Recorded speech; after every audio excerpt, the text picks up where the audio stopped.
Yo, what's good, YouTube? This is Jay from T&J.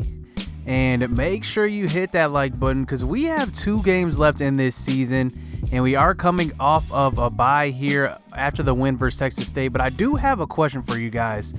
And this is kind of a serious question. I've done 2 seasons of this. This is the 3rd season. And I want to get your thoughts on the future of Coastal Carolina. Should we continue this past this 3rd season into the 4th season? I feel like this series has kind of lost its touch a little bit, and not because, we haven't released as many episodes, because we do have the Madden series, but also because, I might want to kind of do a different school. Coastal Carolina isn't as big in football, and it was kind of just a different rebuild, a team that, didn't really have anything, doesn't really have a big fan base. But they are on the East Coast, and it was kind of a small school. They're going into FBS. Kind of a different story. I liked it, and I do have fun with it. But my question to you is, do you guys think maybe I should start a new dynasty? Maybe get a team on the West Coast. I've never done a West Coast dynasty. And get a team on the West Coast. Make it another tough rebuild, but use their actual players, because this dynasty actually does not have the actual players.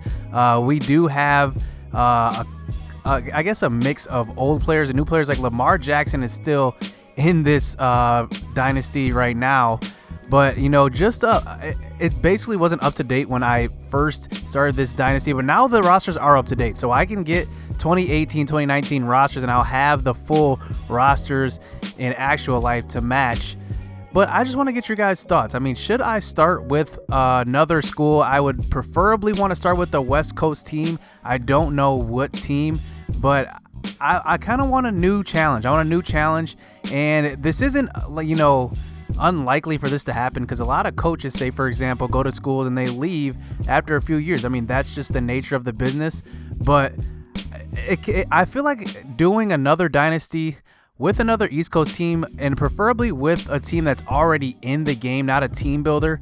But I also still want to do the subscriber thing where you guys are in the dynasty as well. I would if I do end up going this route, I would probably end up having some guys from Coastal transfer to that school and basically put them as freshmen, or probably the same year, but I would probably put them on the roster, and especially with like kind of the recruiting class that I have, or some red shirts that I have, I might have them transfer, and their ratings would be low. Everybody's ratings would probably be lower, just because I want the challenge, And the only downside to it is that there's not a lot of good 1-star schools that are big prestige in football, that have kind of a rich history. So I might have to start with a 2-star school, but still make it tough for myself by, like I said, lowering the ratings of the players, making it more challenging, but obviously using those players' names. But I want to get your guys' thought on it. Should I, start up a new dynasty on the West Coast? And like I said, I'm having a lot of fun with the Redskins franchise in Madden. And you see Tyron Summers actually getting the Maxwell Award right here in 2nd place behind Brandon Wimbush. But back to what I was saying, I'm having a lot of fun with the Redskins, just because I'm getting a lot of, kind of community reaction out of the things I do. I like going back and forth with you guys. And I gotta admit, this dynasty was a lot more fun in the beginning. I had a lot more interaction with you guys. Not saying it's completely dead, but I feel like I want a new challenge, some West Coast team maybe, and maybe it'll lighten up this NCAA football for me. And it is football season, so I do want to make this all about football. My channel has been mostly football and MLB The Show, but I do want to keep it fresh too. And I want to keep you guys involved. Let me know what you guys think. I mean, should we start a new dynasty? I would obviously have some of you guys submit your players for the new dynasty as well, and some players would transfer over. So I kind of want to keep it fresh, keep it new, and I want to see what you guys have to say about it. So let's hop into this action. We are going up against Arizona State. This game, number 12 in the nation, and we're on the road. But this is a 7-3 versus 7-3 matchup. So this is going to be tough going up against Herm Edwards. You see Kirk Herbstreit is going with them, but look at their offense. They are beastie on offense. Number 6 in pass offense, number 54 in rush offense, which isn't bad, but they're number 10 in total offense, so they are going to be tough. So let's hop into it on the road. So we are at Sun Devil Stadium. This is definitely our hardest game of the season so far, and we do have 2 games left, so let's get this going. Can we upset Arizona State on the road? So here we go. We are gonna give the ball to Tyron Summers. He's led us up to this point over 1,300 yards on the season. You know we got to ride him to the end, and we don't want to ride him too much. We don't want to have any type of injury, because remember, we do want to get into a better bowl game. Win or lose in this game, we want to keep these guys healthy going into bowl season. So here we are running the ball once again on a 3rd and 1, but that one is going to be stopped. Tyron Summers tries to get to the outside, but look at the pulling guard. He straight up misses the defensive end on that one. So Brady White comes out. He's the senior quarterback, and you know he can run the ball. He's a dual threat guy, but he can also pass the ball pretty well. So here he is already scrambling on the first play from scrimmage and picking up only 2 yards on that one. So now on a 2nd and 8, here he is scrambling one more time, but Danny Armstead, the senior, is getting in for the sack, and that's going to make it a 3rd and 9 here from the shotgun, throwing the ball to the right side. Look at Humphrey fighting for some extra yardage, and he picks up the first down, and that is another first down for the Arizona State offenses. Here's Frank Darby picking it up, and now on a 1st and 10, getting close to the 50-yard line here, sending a blitz, but throwing the ball deep is White. He's going to have Chapman deep, and wow, Xavier Davis was there on the coverage, and he got beat on that one, as Arizona State is making this drive look easy so far. But on the next play, getting to White, and he's fumbling, and somehow Arizona State falls on it. Look at all the Coastal defenders near the ball, and we cannot fall on that one. So this drive stays alive for Arizona State here on a 3rd and goal. Throwing the screen pass out to the left side to Benjamin. He's going to fight forward, but we are going to stop him. Nice tackle there by Ryan Marshall and the rest of the defenses. We do get them to settle for 3 points. So now back on the next drive. Here's Tyron Summers getting going once again and picking up 12 yards on the first play of that following drive. So now on a 2nd 11, a couple of plays later, throwing the ball across the middle to Angel Gonzalez, the reliable sophomore. I'm looking forward to his junior and senior seasons coming in the future. I know he's going to have a bright one. So now here, getting close to the 50-yard line this time. Arizona State is sending the blitz, but we're getting it away to Angel Gonzalez before the blitz gets to us, and that's a 20-yard pickup once again by Angel Gonzalez. So on a 1st and 10, rolling out to the right side, and that one's going to be picked off. And that was thrown to Jack Kleck. He didn't look back for the ball, and the defender took advantage and came up with the interception. And Arizona State takes back over after driving the length of the field on their first drive. So here is White once again scrambling up the middle and picking up 11 yards on that carry. So winding down the first quarter, close to a minute left. Here is White throwing out to the right side. That's going to be a gain of 6 to his tight end, Tommy Hudson. So now here's Benjamin getting the handoff, a mean stiff arm that time on Xavier Davis, and he's picking up a good first down. So now on a 2nd and 10, rolling to the right and throwing the ball deep, and Malik Great does deflect it. He probably could have had an interception on that, but instead it's a 3rd and 10 here as he gets the ball out to Hodges, and that's an 8-yard gain. But they do line up to kick the field goal, and this kicker is going to the NFL. That's a 55-yarder. He hit that one with ease, and they take the 6-0 lead. So here's Tyron Summers starting out this next drive, still running the ball. It's been our horse pretty much to get us to this point. So we're going to keep riding it, as here is Curtin running the ball himself and picking up the first down. So now on a 1st and 10, now past the 50-yard line, close to the 45, and here is Angel Gonzalez, the sophomore, getting the jet sweep on that one. So now here's Curtin scrambling to the left side, finding a little pocket in the defense and sliding in close to the 25-yard line. So now set to start the second quarter, rolling out to the right side. He's getting sacked, and he's going to cough this one up, and Frederick's going to fall on it. And wow, just like that, we were driving the length of the field, and we fumbled the ball, and Langston Frederick comes up with a scoop and score and makes this a 13-0 game. So now on the next drive, throwing the ball across the middle on the first play, it's picked off.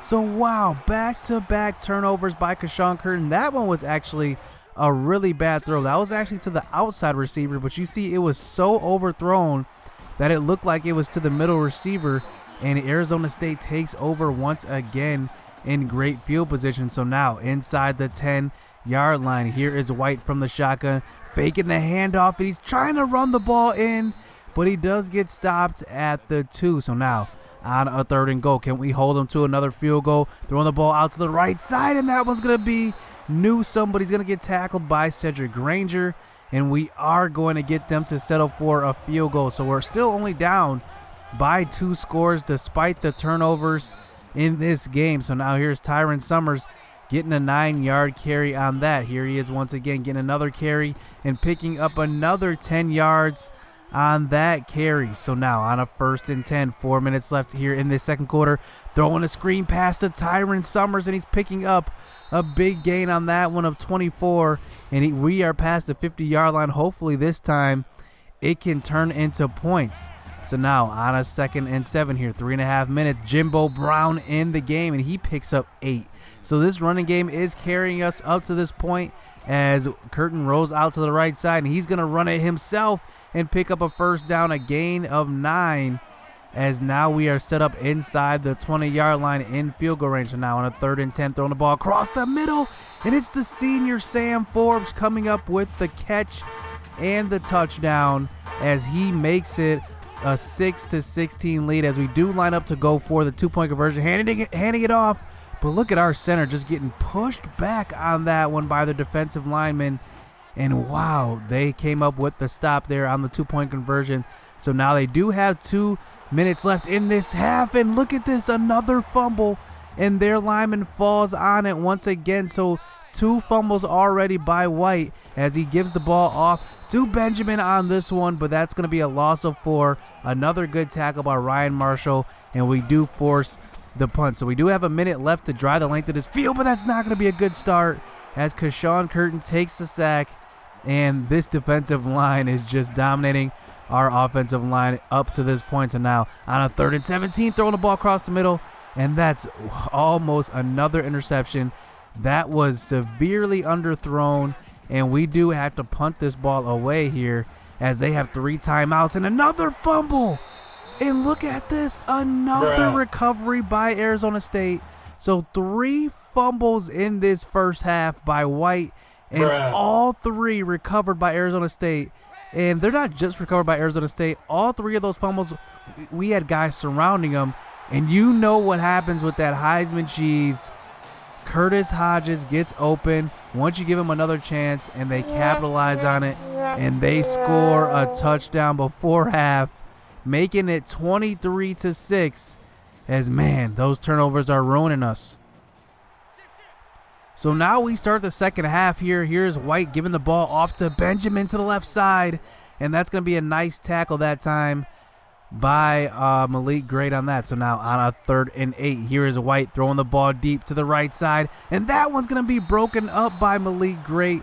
So 2 big plays here by our defense to start the second half. So this game is still within reach as here's Tyron Summers getting the handoff to the left side and picking up 16 yards on that one. So now here at the 45-yard line, here's Curtin from the shotgun running up the middle and picking up a nice gain with his legs to the 40-yard line. So now facing a 2nd and 8 here, throwing the ball to the left side, and Jack Kleck is beating the safety on that one as we do move the chains once again. So now 2nd and 10. Here is Justin Johnson getting the catch across the middle, and that's a 12-yard reception there for JJ Justin Johnson, the sophomore, as we do get it down to a 2nd and 6. But look at that pressure right up the middle right away.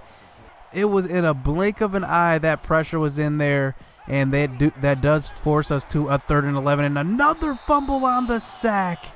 and that's going to be a loss of 10 as we get pushed to the limits of field goal range, as here is Preston Lang coming in, and he cannot make it.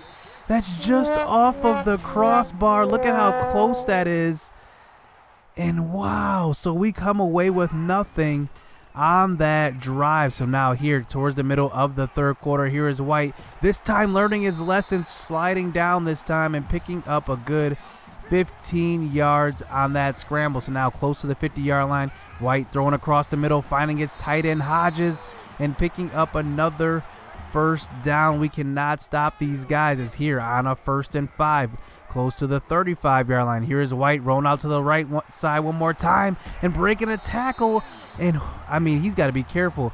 This guy has got to fumble once again, because man, those fumbles, those recoveries, they're just getting lucky. So here's White in the shotgun this time, getting swallowed up in the pocket by Eric Hughes and the rest of that defensive line as we come away with the sack. So now facing some more pressure, sending a blitz, but White getting it away. And look at this mean stiff arm on Orlando Norman. He lays him out, and that's going to be a touchdown, a 12-yard reception.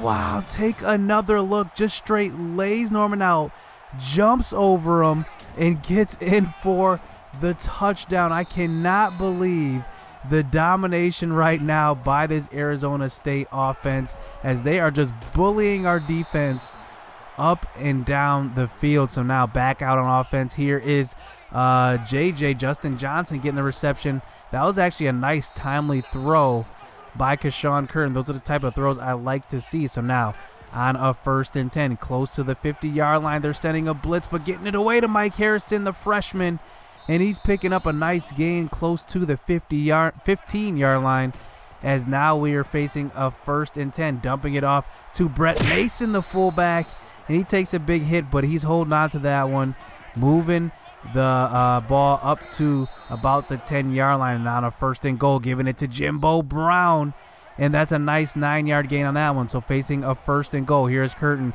rolling out to the right, facing a little bit of pressure, but showing some willpower, and he's bullying his way into the touchdown, into the end zone for the touchdown, showing some heart now, as he's not really a big runner, but he can tuck the ball and run when he needs to. But on a PAT extra point, a 2-point conversion, we cannot get it, and that is going to be a 12-30 lead here for Arizona State, getting towards the 4th quarter here, as Benjamin gets a 6-yard carry on that one. Here is Benjamin one more time on a 2nd and 4, 11 yards up the middle, as he continues to move the chain. So here is White from the shotgun here, 8 minutes left in this 4th quarter, throwing the ball deep, and that's picked off by Orlando Norman. So wow, our first turnover of the game comes in the form of an interception after we had 3 forced fumbles in the first half. So now here, getting the ball to Justin Johnson here on the outside and picking up a 17-yard reception on that, but throwing to the left side this time, and it's overthrown once again to our tight end, Jack Kleck. So wow, Curtin is just not having a good game this game, and it just shows all these turnovers, and they are just lucking out here. As look at Benjamin, he finally breaks a big carry to the outside, and that's a gain of 39 by Eno Benjamin, as here he's getting the handoff one more time and getting into the end zone for the touchdown. And what a game this offense is having. We just have had no answer as we move on into the 4th quarter. So we do actually end up sitting our starters. We sit Keshawn Curtin, and we also sub out our whole offense. We don't want to risk injury. We probably don't have a chance in this game, so why not give our backups some opportunities to get in the game? So now here is Jimbo Brown getting the carry up the middle, and he's picking up 10 yards on that one. So Wesley David at quarterback, he's a good backup. He's a reliable backup, but I do have concerns about his accuracy. That's probably the reason why I don't start him. He has more arm strength than Curtin. He can also move a little bit, and he's just a reliable backup. I don't think he's anything more. He's not really competing for the job, even though he's making some good throws on this drive, throwing out to Byron Dunlap. It's good to see Byron Dunlap, the future at tight end, getting some receptions here as Wesley David gets swallowed up on that one. So now facing a 2nd and 21 here at the 40-yard line. Here's Wesley David rolling out to the right side, but throwing the ball all the way across the field, and that's a dime on the money to Byron Dunlap. And like I said, it's nice to see our future at tight end Byron Dunlap getting in, and that's a nice catch, a nice throw, but we do end up falling after that touchdown reception. 19-37 does end up being the final score in this one. David goes 4 for 6 on that final drive with the touchdown. Definitely a better drive than Kashawn Curtin put on all game, but I'm not putting much stock into it. We played a ranked team, a top 15 team at that, one of the best teams in the nation, and we just didn't have enough. They had the talent, and they were just better than us this game on the road. And I mean, I gotta say, our defense didn't, we didn't give up too many big plays. There's just like so many small plays that we gave up. And also the turnovers did not help. We did not help our defense at all. But I expect this to be a lot better going into our last game of the season versus East Carolina. And we have a chance to double up on our loss total. So we have a chance to go 8-4 on the season. So hopefully we can get to that mark. That's a pretty good feat based on what we've had the last couple seasons. So like I said before the video, I want to know what you guys want me to do with this series. Either continue it or move on to a different school. I said probably out west. I'll probably put some schools in the description, and I want to get your guys' thoughts on those. So hit subscribe, hit that like button. We're going into the last game of the season versus East Carolina, so you don't want to miss that. So stay tuned. Let's get it. Let's go.